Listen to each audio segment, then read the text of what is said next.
Next on Unsolved Mysteries. A 21-year-old woman is killed by a single shotgun blast. The authorities say it was suicide, but her parents have convincing evidence that someone else fired the gun. In Canada, an elusive sea monster called Ogopogo is finally caught on tape by 3 different people, or so they say. How did human bones end up in this Kentucky stream, and whose are they? Forensic anthropologist Dr. Emily Craig is brought in to solve the mystery. And the day before Molly Bish disappeared from her lifeguard station, her mother saw a suspicious man lurking in the area. Could he have abducted Molly? 5 fascinating mysteries, some just waiting to be solved. I'm Dennis Farina, and this is Unsolved Mysteries.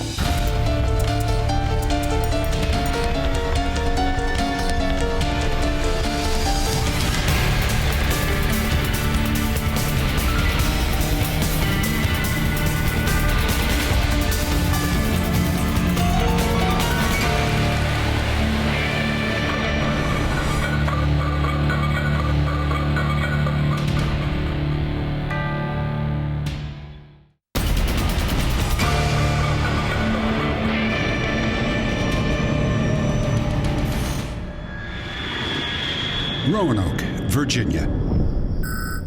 At 7:53 p.m., a single shotgun blast rips through a quiet neighborhood. 21-year-old Ray Ann Mosser is pronounced dead at the scene. She has a shotgun wound to the chest. When officers arrived at 7:57, they found a shotgun lying on the trunk of the car, pointed in the direction of where the young lady would have been standing. She had dated a young man who lived in that house nearby. Pretty heated argument. It was his car that she was lying beside.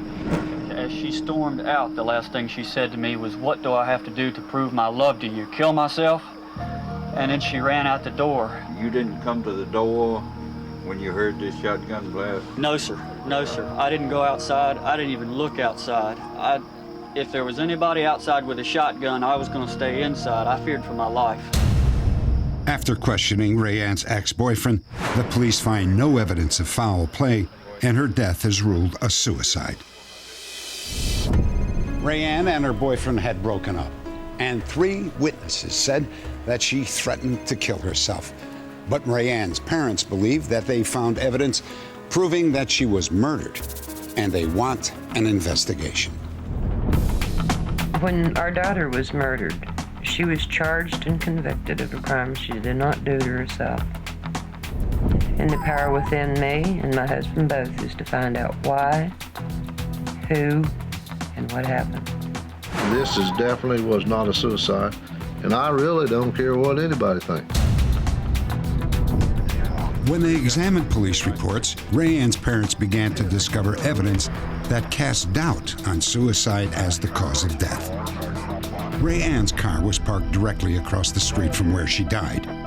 They discovered her car door was wide open, music was blaring from the radio, and her key was still in the ignition. She seemed to have left the car in a hurry. The police found the 12-gauge shotgun lying on the trunk of the car.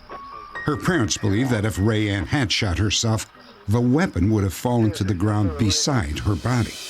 How long was Ray Ann's arm? 29 inches. Okay, 29 inches, right there. Ray Ann's arm measured 29 inches, but the distance from the trigger of the shotgun to the muzzle was 36 inches.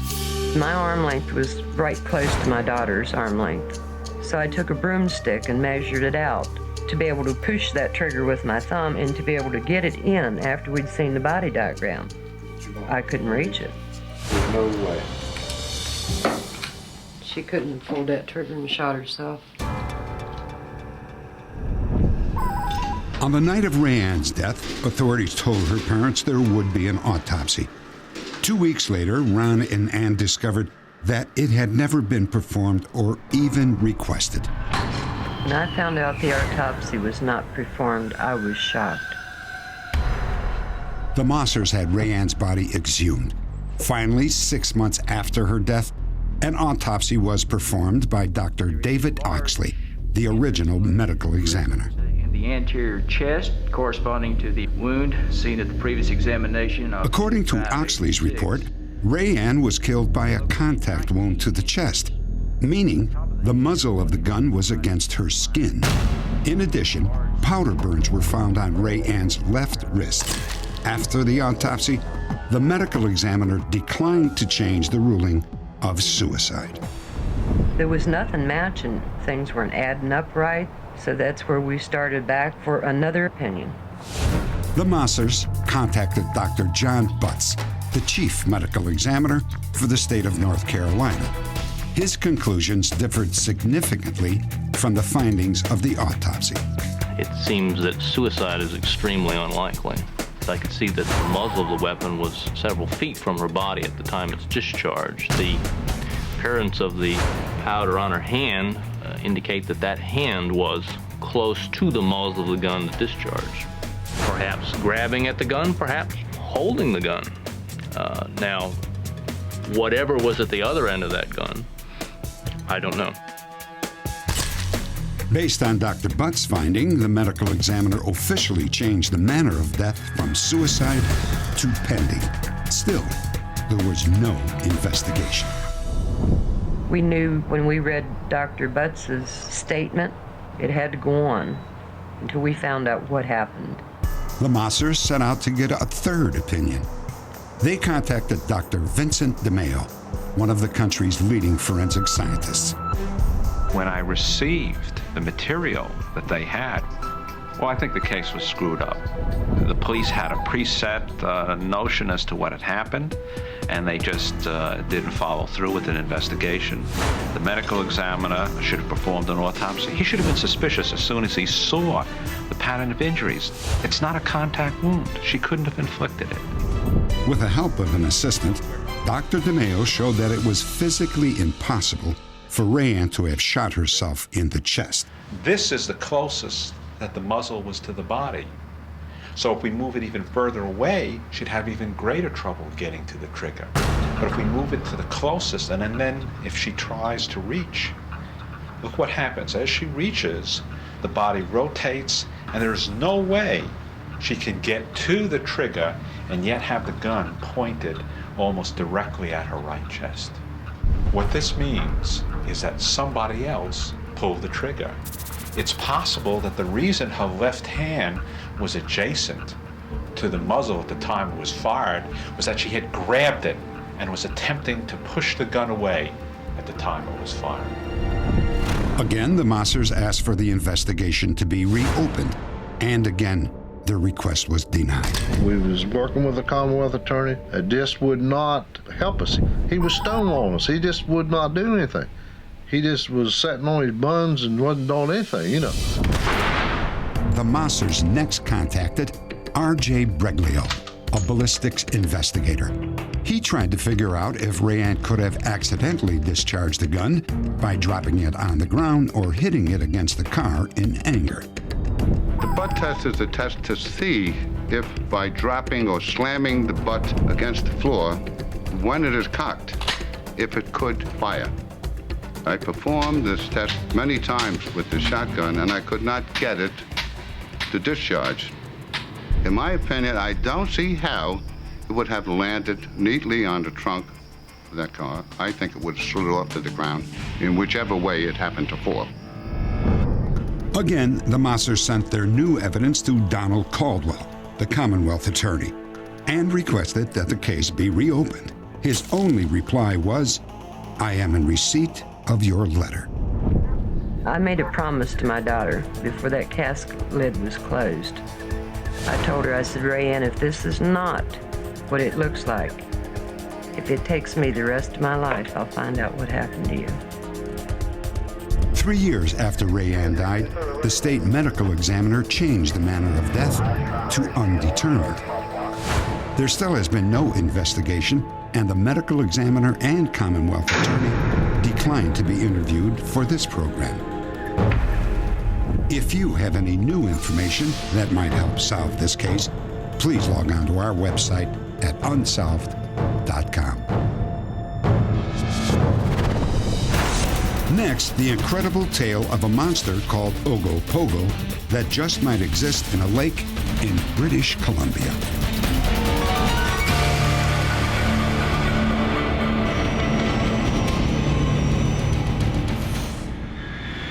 Lake Okanagan in the Canadian province of British Columbia. For centuries, it has been the reputed home of a mysterious water beast that resembles a sea serpent. The lake is 79 miles long and in some places 800 feet deep. A lot of room for a monster to make itself at home. In the 1700s, local Indians called the beast Naitaka, or lake demon. They often sacrificed small animals to appease the creature. 300 years later, many locals still believe that the sea monster is real. They've even given it a new name, Ogopogo. I saw it back in 1937. We were facing the lake at the time, and there's this head of something or other swimming around out there, and we were all convinced that it was the Ogopogo. Very big. It was very scary. Oh, about 2 feet out of the water, the head part, and the head itself was round, and then the kind of a neck part went down the water, and it had a great big long tail. Like all you could see though was just a little bit of a hump, sort of, just coming out of the splashes and stuff, and it went on for a little bit. And like we saw it, and then we didn't know what to do. And then it went under, so we just got out of there because we were like scared in a canoe. Hundreds of sightings of Ogopogo have been reported, but no film footage was ever captured until 1968. That year, Art Folden and his wife were driving next to the lake when they noticed something strange. We seen something in the lake near the shore. And I said, hey, look, just jokingly, there's Ogopogo. I said, I'm going to stop and see if I can get a picture. I stopped filming every time it dove under the water. And as it reappeared, I began to film again. Yeah, it's Ogopogo, I tell you. The film shows a dark object diving, reappearing in a sequence of moves that indicates that it's moving out from shallow water into deeper water. The pine trees along the shore are about 25 feet tall. The dark mass in Art's film is estimated to be 40 feet long. 12 years after the Folden film was made, a group of vacationers thought they too had seen Ogopogo.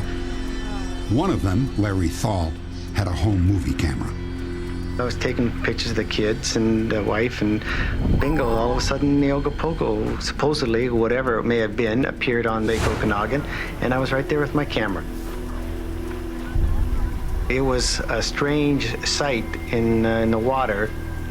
Played in slow motion, the Thal film shows intriguing details. Larry's film shows how the animal swims. It shows the speed and the massive waves that it creates. It actually shows that it has some form of appendage that seems to pop up every now and then.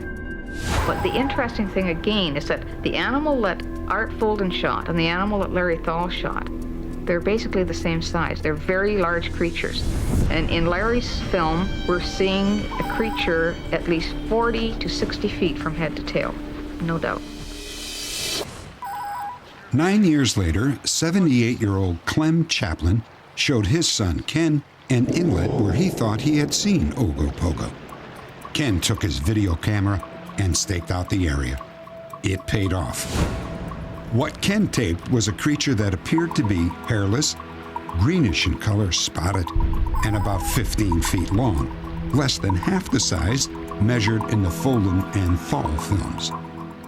I saw its features very clearly as being snake or lizard-like, no fur hair, and you can see the body thrashing behind it, and then brought its tail section out of the water. Dad and I were stunned into silence, and then Dad turned to me and he said, You know, if that tail hit a man, it'd probably kill him. And I agreed. That was our impression as to size. It appeared swimming parallel to the shore and swam right past us at maybe 60 to 75 feet away. Ken's video made headlines. Time magazine and many other newspapers carried the story of what appeared to be a new Loch Ness-type monster. Experts were called in to analyze the video. It was not a hoax. There was nothing in there that gave us the impression this was fabricated in any way. It was a live, living animal. The discussion revolved around the two species most likely, and that is a river otter and a beaver. Ogopogo could exist elsewhere in Okanagan Lake, but in our view, this particular video was of a beaver. You know, the largest recorded beaver in the interior is 4.5 feet long. Now, it's 75 to 100 feet away. I just can't see Dad and I being very impressed. On this side, we have a still photograph taken from the video recording by Mr. Chaplin. On this side, we have a color photograph of a beaver with its tail held vertically in the air just prior to a tail slap. The two photographs seem, for the most part, to be mirror images of one another. Ken disagrees. He says the creature he saw was 15 feet long, not 4 feet like a beaver. I've asked myself thousands of times, is there a possibility I could be mistaken? And I just can't see where I could be. For those who want to call it a beaver, I'll say no way. An otter, I can't buy it. Miniature Ogopogo, in all probability. Experts may disagree about Ken's footage, but there is still no explanation for the 40-foot-long creature seen in Art Folden's film, or the similar one churning up a wake in the Larry Thal footage. And hundreds of other sightings attest to the presence of something unusual in Lake Okanagan. I would be delighted to find that Ogopogo really existed in Okanagan Lake, and I would encourage everybody to keep not only their minds open, but their eyes open when they're in the Okanagan. Who knows what really exciting wildlife encounter that they may enjoy. Is Ogopogo real? Well, the Canadian government thinks so. It even issued a postage stamp depicting an artist's conception of Ogopogo. Coming up, a renowned forensic scientist helps identify a murder victim from just a few bone fragments.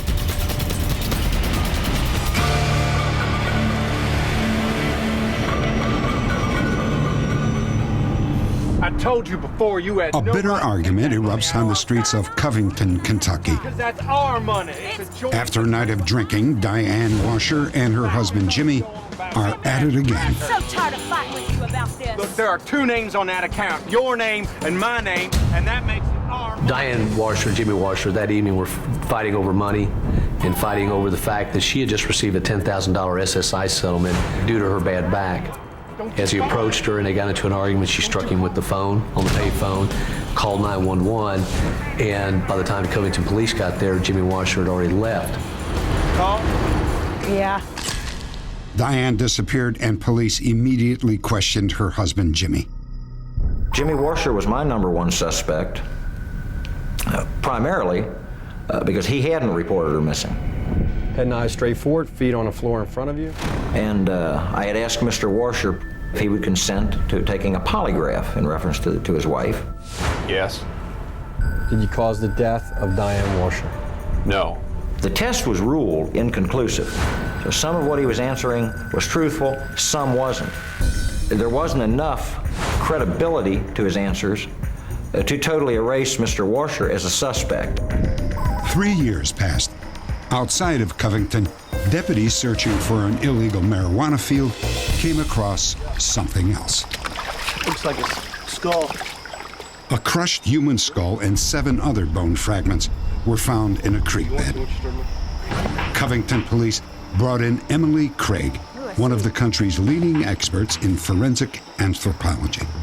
From here, it looks like blunt force trauma. I was able to determine that the bones hadn't been there that long. The end of the long bone still had some remnants of soft tissue, and the bones had kind of a greasy feel, which indicates the post-mortem interval really hasn't been that many years. And my initial estimate of the time since death was between 12 and 36 months. Another one, there's another one. Oh, look, there's bones all over the place. We did a line search of the area. We started where the bones had been found and basically worked upstream. Once we got all the evidence back to the lab, then we were able to get a better biological profile of the victim. She was female, she was white, just a little over 5 feet tall, and I also was able to determine from the bones of the skull that she had sustained massive head trauma at the time of death. There was one particular bone that was intriguing, and that was a bone from her lower back. This particular bone showed a lot more arthritis, some bony lipping and changes that were just not consistent with the rest of the skeleton. So I was able to offer an opinion that this individual suffered from back pain. From their missing persons files, police find a match for the profile, Diane Washer. Shortly before she vanished, Diane injured her back in a traffic collision. When they called me and said they found my mom, I totally went into shock. I mean, I kind of knew she was dead by that point. But like I said, I carried on hope. Being able to bury her was great. It did help a lot. When the discovery of Diane's remains was made public, an informant came forward. He said a local house painter, Larry Freeman, was responsible for Diane's death. This is Diane Washer right here. When police brought in Freeman for questioning, he confessed. He said he and Diane got drunk together and then went joyriding. He lost control of the car and Diane was ejected from the passenger seat. When the vehicle finally came to a stop, he ran back to her, saw that her hair was blood-soaked, and realized he had probably killed her. It was at that point that he took her down to an area where he was raised, where he felt comfortable in, threw her into the creek. Larry Freeman pleaded guilty to manslaughter and received a 20-year sentence. This mystery is just one of hundreds that Dr. Craig has helped solve. But some of her cases cannot be closed without additional information. And maybe you can help. Barron County, Kentucky. What's this? It all began when two teenagers were returning home from exploring caves. What kind of bones? Oh, that's a human bone. In a roadside dump, they discovered fragments of a human skeleton. The county coroner called Dr. Craig to the scene. Basically, all we had when we first started was a pair of red jeans with the human leg bones still inside. Okay, here's a fibula. Okay. See another arm bone and shin bone. Dr. Craig, I think I found the skull. The skull is the best indicator of race and sex. You look at the brow ridge, you look at the nose, you look at the chin, the cheeks, just the general shape. The victim was a white female in her early 40s. Cut marks on one of the bones indicated she might have been stabbed to death. Let's start collecting this. The left tennis shoe or sneaker, whatever you want to call it. Dr. Craig hoped that the victim's clothes might match a description in one of the local police department's missing persons files. When I got these remains back to the lab, I was able to do a very detailed study, and within a very short time, I found a file that almost exactly matched. Age, race, sex, height, time since death were indicative, but absolutely positive were the fact that this victim was wearing red jeans, white tennis shoes, and a button-down blouse. The victim was 42-year-old Nancy Daditzman. Before she disappeared 2 years earlier, she had lost custody of her 5 children in a bitter divorce. Heartbroken, she had come to Kentucky for a fresh start. Nancy vanished after her car broke down in Bowling Green. She was planning on traveling I-65 north to meet a male friend of hers in the Indianapolis, Indiana area. We was able to verify that it was not possible that he would be a suspect as far as this case is concerned. The hillside where Nancy's remains were found was 30 miles from where she was last seen. Police believe that only someone familiar with this part of Kentucky would choose this place for her body.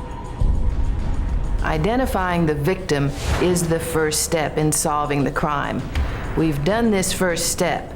Now we have to find out who did it. Update. There are new developments in this case. Here's one of our staff with details. The 10-year mystery of Nancy Daddysman's death received a major break recently when an inmate already serving time in Indiana for another murder confessed he had killed Nancy Daddysman as well. David M. Bell told authorities he was high on methamphetamine when he picked Nancy up in his car, struck her with a pipe, stabbed her, and dumped her body. Bell is currently serving a 65-year sentence for his previous murder conviction. Coming up, a young lifeguard disappears in broad daylight, and her mother believes she was face to face with her abductor.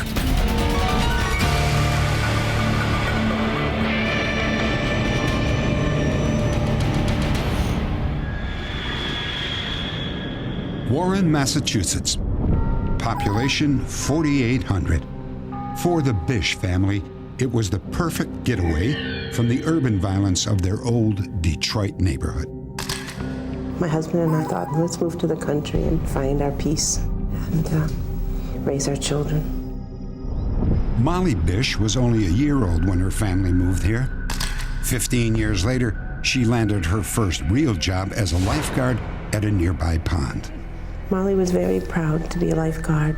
She worked very hard for that, and she did get this position at the Warren Pond. It's a beautiful location, but it's surrounded by woods, and it is somewhat isolated. It was Molly's 7th day on the job, and her mother, Maggie, drove her to work. 3 hours later, she received an alarming phone call. No, she's not. She's at work. I got a phone call from the local police who said that there had been no lifeguard all day and that Molly's belongings were on the beach, but there had been no Molly. Excuse me. Maggie rushed to the pond. She found her daughter's sandals, chair, and lunch sitting on the beach, but there was no sign of Molly.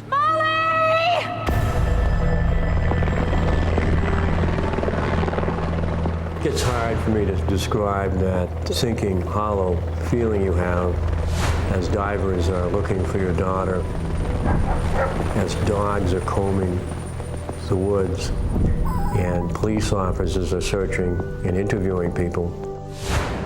And I almost immediately began to think that something really horrible happened. There were no clues left behind. Molly's chair, her lunch bag, her first aid kit, and the two-way police radio was just right there, intact, undisturbed. So we had no clues whatsoever. Nobody there. Maggie was convinced her daughter had been abducted, and suddenly she realized that she may have seen the man responsible. It was at the pond the day before Molly disappeared. We pull up at the pond, and there's a vehicle parked in the parking lot right next to our car. There's a man sitting in there smoking. I look at this man. He doesn't nod or greet me. I just felt uneasy. I did not want to leave Molly with this man. Maggie escorted Molly all the way down to the beach and expected the stranger in the late model white car to be gone when she got back. Lo and behold, I think I've been gone a reasonable time. But this man who is in this vehicle is still there.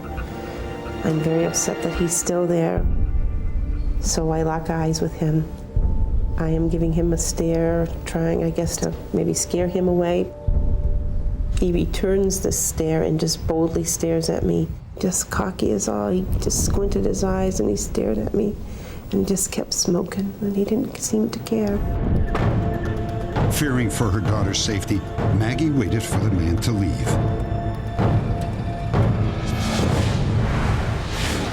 The following day, Maggie once again went with her daughter to the swimming hole. This time, the man was nowhere to be seen. Instead, there was a truck unloading sand for the beach. When I seen the sand truck, I realized that they are businessmen in town, and I felt that I could leave Molly and it would be okay. But Maggie never saw Molly again. The police investigation focused on the man in the white car. The sand truck driver had seen a similar car in the parking lot just moments before Molly and Maggie arrived. On the other side of the pond is a cemetery. A worker there also saw a white car later that same morning. A path leads from the graveyard to the swimming hole. And it's my fear that this person parked at that path, went to the pond, and had taken Molly through that path into his car and out of the cemetery and down the road. A composite sketch based on Maggie's description produced no solid leads. This is the... Desperate for information, Maggie and her husband took action. We came up with the idea an email chain would be a wonderful, explosive way to make more than one person, get this picture and keep sharing it with others. 35,000 people were emailed pictures of Molly. A website devoted to finding her received thousands of hits. But a year passed, and there wasn't a single lead. Miss Boylan, thank you so much. Maggie contacted sketch artist Jean Boylan, who had worked on the Unabomber and Polly Klaas cases. Jean agreed to try to create a more accurate drawing of the man in the white car. When Maggie came in to work with me, what I tried to do, and what she was willing to do, was to talk about the positive aspects of her relationship with her daughter, which were plentiful. When she finally could fit into my shoes, she'd have... It allows for that sense of relaxation, and then with that comes new information. For 9 hours, the two women chatted as Jean carefully sketched a portrait.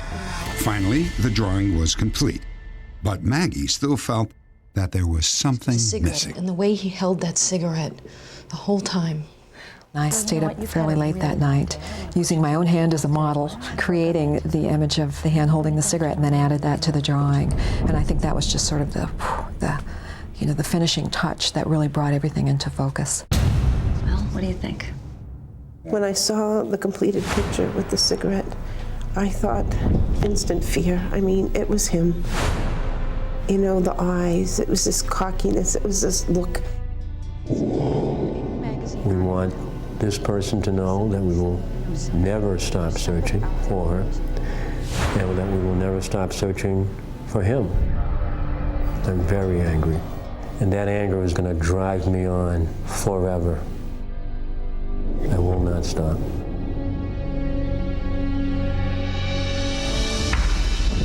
Update.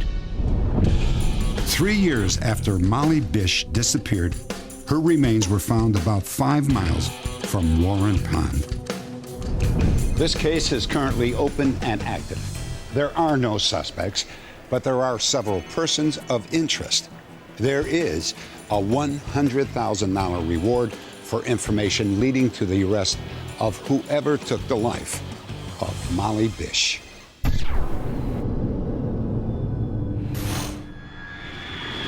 San Antonio, Texas. On a previous program, we brought you the intriguing legend of the Alamo Treasure.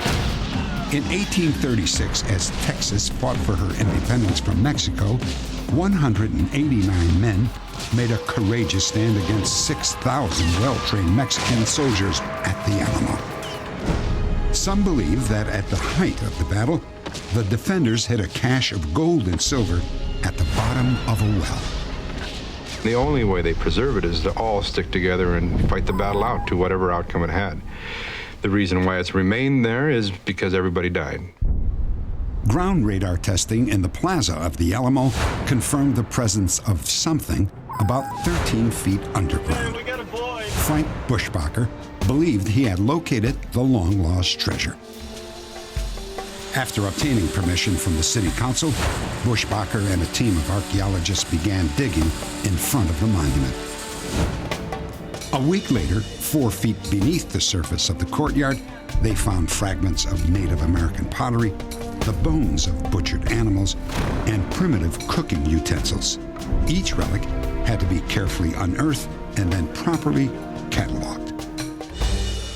While we haven't been able to move as quickly as we ever originally intended to, the reason is very good reason, because we found something no one expected to find here, and that's intact 18th century materials. These items are a valuable treasure in themselves, rare artifacts that help piece together a history of the Alamo from the 1750s up to the final battle nearly a century later. Here we have grape shot. We think this is from the actual battle. We also have this that looks like it is the headpiece to a Mexican soldier's hat. It would signify his unit and that sort of thing. And this may well be part of a saber from the battle. As the archaeologists inched closer and closer to the unidentified object on their radar screen, their spirits were lifted by the discoveries they had already made. But optimism turned to disappointment.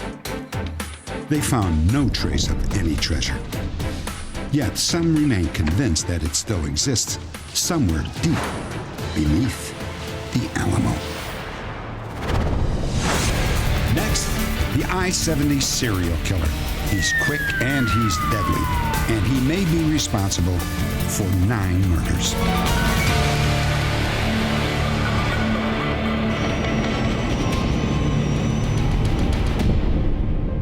Someone is murdering young women in the Midwest along Interstate 70. The authorities need your help to stop him. 26-year-old Robin Fuldauer of Indianapolis, Indiana, wanted more than anything to marry and start a family, but that would never happen. Robin was found shot to death at the store where she worked. 23-year-old Patricia Smith and 32-year-old Patricia Majors worked side by side at a bridal shop in Wichita, Kansas. Just 3 days after Robin Fuldauer was murdered, both women were shot to death in the back room of the shop. 3 weeks later, 24-year-old Nancy Kitzmiller of St. Charles, Missouri, was shot to death in the boot store where she worked as a manager. 4 murders in 3 different states, separated by more than 1,200 miles. At first glance, they seem to be random killings. Yet each took place at a shopping mall just off Interstate 70. Coincidence or something more sinister? Raytown, Missouri, another link in the deadly chain. The Woodson Village Shopping Center near an access road to Interstate 70. At 6:30 p.m., a local auctioneer noticed a stranger walking into his auction house. He looked around briefly and then walked out again. Tim Hickman, who owned a video store, watched the man cross the parking lot and pass by his store. Minutes later, Tim heard a gunshot. He reached his front door just as the man was disappearing around the corner. A grocery clerk also saw the stranger as he climbed the embankment to an Interstate 70 access road and vanished. Meanwhile, Tim Hickman went next door to the gift shop. I kind of looked in through the door and I didn't see anything. And I was calling, ma'am, ma'am. And I stepped forward a couple more steps and then I saw her legs sticking out of the other room. Sarah Blessing lay lifeless in a pool of blood. Police believe that the Raytown tragedy was connected to the earlier shopping mall killings. A multi-state task force was set up. Lab tests confirmed that all 5 women were killed by the same gun, most likely a semi-automatic .22 caliber pistol. That gun was also linked to the murder of 40-year-old Michael McCown of Terre Haute, Indiana. He had been killed in a shopping mall ceramics store near Interstate 70. There were now 6 victims. The most promising lead came from the murders of Patricia Smith and Patricia Majors at the bridal shop in Wichita. Can I help you? Stay calm. What do you want? Calm. Let's just walk in the back room. I've got money. Do you want money? Anything you want. Come on. Are you the only one here? Is everybody else here? No, nobody else here. Where's your cash register? It's over there. You can have whatever you want. Just go in the back room. I'm just going to tie you up, all right? Just do what he says.